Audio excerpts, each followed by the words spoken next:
Good afternoon. This is RCB News, and I am Ryan Bolin. I want to get right down to the news at hand. I want to read a portion of an article that I got from a online conservative news site entitled TrendingPolitics. And the title of this article is Adam Schiff launches attack against Trump supporters, says history will, quote, rebuke them, end quote. So I'm going to read a portion of this article, and then I'm going to give you my opinion on it based on my studies and my readings. An article goes on to say, during a recent interview with far-left news network MSNBC, Democrat representative and conspiracy theorist Adam Schiff took a shot at former President Donald Trump and his supporters, stating that history will rebuke him and, quote, everyone who stood with him, end quote. Schiff said, I do think, though, as time goes by, and it will become increasingly more clear as we gain perspective on the last 4 years, Americans will realize what a disastrous presidency Donald Trump's was. How many people needlessly lost their lives during the pandemic because of his narcissism and incompetence? Also, how his daily dose of bile and poison, look at the words this man is using, how his daily dose of bile and poison in the American body politic turned America against American, and they would not want to go back to that. I think it is going to become increasingly clear over time. But we cannot use that as reason to become complacent or take anything for granted.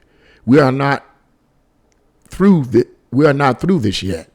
I think what we do now will determine how quickly we can get through it. He continued, I think it's only a matter of time before the fact that the emperor has no clothes and is exposed, and Trump and Trumpism comes crashing in on itself. These kind of fanatical movements like Donald Trump's always ends up catering in on themselves. Schiff added, time is not going to be kind to Donald Trump. It's not going to be kind to any of the enablers in the Congress who upheld him during this period.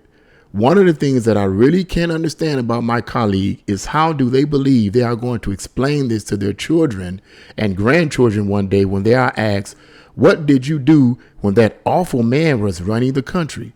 Please tell me you did something to stand up to him. Tell me you didn't go along with him. I don't know how they are going to answer, but I have the same faith that I heard Mitt Romney, and these are my words, Mitt Romney is a rhino. Hope you're listening to this, sir. But I have the same faith that I heard Mitt Romney express when he gave his verdict in that trial and said that he was a deeply religious man, please, and he had children and grandchildren to answer to. I feel that keenly. I am very confident history will rebuke Donald Trump and everyone who stood with him. But we are not there yet. We are not there yet. We are going to have to work to make sure that we are moving the country forward and we never go back to that kind of presidency. End quote. Boy, oh boy, where do I begin? I see something really, really dangerous being set up here. Number one, I want to say this right up front. It's interesting to me that this Adam Schiff, whatever you want to call him, it's interesting to me that this man is yakking about Donald Trump and Donald Trump has been out of office. Why are you worrying about Donald Trump? Donald Trump is gone. He's gone. Your president or the guy that you trying to hide for, as far as I'm concerned, he's messing the country. You got people right now that voted for Biden that are real quiet. And to be quite frank with you, I'm pretty sure they're saying, man, we made a mistake. This man hasn't been in office a year, and already not only is he bumbling and can barely speak, but his policies are hurting the country. Anybody can see that. Ray Charles can see that. If Ray Charles was alive around the building, yeah, man, you know that baby, yeah, baby, he showed he messing things up. Oh Lord, I mean, I make a song about this. Come on, baby, let me go and make 6 songs. That's how Ray Charles will be doing right now. Blind as he can be, but he'll be able to see that the president we have right now, his policies are hurting this country. Man ain't been in office for a year. But oh, lo and behold, Adam Schiff wants to place all the focus on Trump. Now, here's the crazy thing about this. And this is what I believe based on my studies of communism. I believe Adam Schiff is a communist sympathizer. And what I mean by that is, whether he realizes it or not, all he's doing is playing into the field of the communist insurgents that infiltrated our country decades ago, that wants to destroy this country. That's all he's doing. Lenin calls those type of people useful idiots. I didn't say it. Lenin said it. Read his biography, autobiography. He said, I didn't say it. He calls those people useful idiots.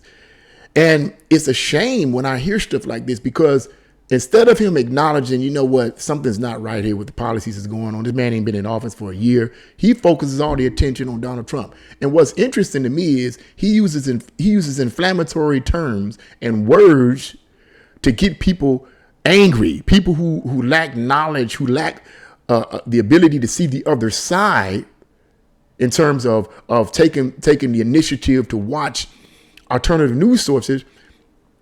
He uses terms that are inflammatory that get these people all angry and rageful. And yeah, that's right. We need to do something. See, what I see going on here, I see a civil war, and that Adam Schiff and many other communist sympathizers are playing right into the field. They're playing right into the field. And let me tell you something, based on what I know and based on what I've studied, if and when these communist insurgents take over this country, among other globalists, if and when they take it over, you know, people like Adam Schiff and all the idealistic people that thought they was pushing a real cause for this country in terms of bringing in socialism/communism, and it really was really idealistic and really positive, they're going to get rid of you because they don't need you no more. That's what happens in every communist country, or a country that was taken over by communism. Once the real agitators got in office and took power, they got rid of the helpers. We don't need you anymore. Whether you was in the church, whether you was in politics, whether you was in films or a musician, whatever, we don't need you anymore. We're getting rid of you. I believe that that's what's going to happen if and when this takeover takes place. And Adam Schiff is playing right into the field. Now, I find it interesting that we're getting all these problems and so forth that now that Biden is in office. Here's my opinion on this. When Trump was in office, Trump wasn't perfect. Without a doubt, he wasn't perfect. And yes, I supported Trump. I supported his policies. Many of his policies I supported because I felt that they were empowering to the black community, and I felt that they were empowering to the country. He did a lot of things that were helpful. But see, the mainstream media didn't focus on it. They didn't give it any much coverage. And any coverage that they did give on it, it was like 15 seconds, 20 seconds, 30 seconds. And then right off the bat, they would hop on all this other stuff. He's a Russian insurgent. He's a this. He's a racist. He's a Islamophobic. He's all these things that no one could prove. None of the news reporters and journalists could prove it. But they constantly kept pushing those terms out there. See, there's a reason behind everything. See, I believe all this stuff is a setup. It's not by happenstance. It's not just something it's not just cause and effect. Well, this happened and this is what the effect is.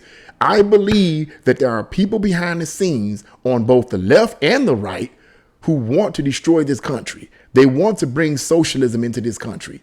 And they're using us through the mainstream media to plant seeds into our minds to keep us angry with them. They want blacks angry with whites, and whites afraid of blacks, and rich people, poor people mad at rich people and wanting to get at them, and the community mad at the police, and everybody angry at each other. They want everybody angry at each other. They want groups sectioning off at each other and getting angry at each other and mad at each other so that they could keep, and then after a while they keep agitating it with news reports and certain terms and ideologies that's planted in the minds and subconscious of the viewers and the listeners. The people get so angry that they're like, man, I'm tired of this. And a big civil war breaks out. And then when it's all over, guess who comes in and saves the day? The communist agitators, the people in power. They save the day. And everybody's like, oh yeah, man, we're so glad you guys came in and saved the day. Everybody's so wore out that they don't look to see that the people that's taking over, the people that's supposedly taking, they're coming in to save the day, are the very ones that cause the agitation, are the very ones that cause the war. But they use us and pitted us against each other. Don't go for it. Don't fall for it. It's a trick straight from the pits of hell. Don't go for it. And this guy, Adam Schiff, and the rest of them are nothing but tools that are being used, whether they know it or not, to keep agitation going. It's amazing. This man sitting up here hollering about Trump. Trump gone, man. What you talking about? The man gone. What are you talking about? He's gone. He's out of the office. He's gone. I hardly hear anything about Trump. I hardly hear anything about him. I don't hardly hear anything about him. It's interesting. I don't hardly hear him giving any speeches. If he is, I don't know. You guys need to tell me about it, because I haven't heard anything from him recently. He seems to me that he's staying out of the way. But then you have people like Adam Schiff and others still mention him, still bringing him up, still hooping and hollering about him, using words, inflammatory words to keep everybody angry, but they can't back up their so-called inflammatory words and accusations with facts. Every time I ask people, what did Trump do that was so detrimental? What was wrong with his policies? They can't answer it. Now, don't you think if you can't answer that there's something wrong? Maybe you might be wrong in your view. There is a such thing as being right and wrong. I'm just saying. It still exists, at least the way I believe it. I believe that there's a such thing as right and wrong. I believe that we're being manipulated. I believe the mainstream media is using misinformation and disinformation to confuse us. They're saying that alternative news sources are filled with conspiracy theorists, and they're all a bunch of conspiracy theorists, and they wasting your time, and you don't need to mess with them. We don't have time for baseless conspiracy theories. So while everybody is sitting back and listening to what these reporters are saying on the mainstream media and saying, yeah, you know what? There is conspiracy theorists. Well, we ain't going to bother to watch them. Really? What makes you think they're telling you the truth? What makes you think they're telling you the truth? I said this to someone before. I said, don't just make an assumption. How do you know it's a conspiracy theory until you've looked into it yourself? I know I'm making sense when I say that. How can I know something is a conspiracy theory if I don't look into it to see if it's a conspiracy theory? It's myself. What, because some reporter like Joy Reid, I like to call her Joyless Reid because she don't bring no joy. Joyless Reid says something and you believe it simply because she says it? We've been like Malcolm X said to me, we've been hoodwinked, bamboozled, led astray, run amok. And that's every last one of us in America. White, black, Hispanic, the leaders are twisting us. They got an agenda. Don't go for it. Don't fall for it. But if you guys got a comment on it, just put your comments in the comment box. What do you think? What do you think about the words he said, Adam Schiff said? Do you agree with it? Do you disagree with it? Do you believe Trump was the most worst president in the United States history or what? I don't believe that at all. I believe he was a great president. He wasn't perfect, but he was a great president. His policies were very helpful, and they had to get him out of there because he was against the global agenda that these people had. So if you have any comments, please leave your comments in the box. Comment section below. Let's engage in conversation here. If you like this video, press the like button, share this video, and subscribe. God bless you all, and see you again on RCB News.